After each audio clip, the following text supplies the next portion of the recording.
కీర్తనల గ్రంథం 10వ అధ్యాయం 11వ వచనాన్ని ఒకసారి చూద్దామండి.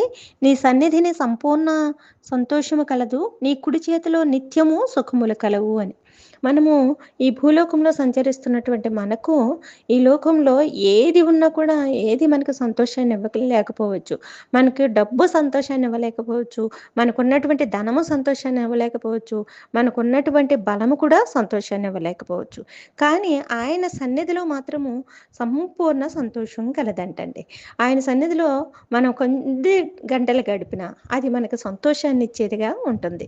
కాబట్టి ఆయన సన్నిధిని మనం ఆశ్రయించే వారంగా ఉందామండి.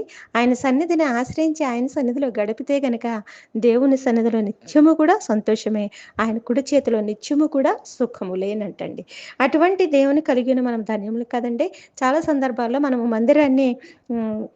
మానేసేవాళ్ళుగా మన జీవితాలు ఉంటూ ఉంటాయి. కానీ అలా కాకుండా దేవుని సన్నిధిలో గడిపే అనుభవం మనం కలిగి ఉందామండి?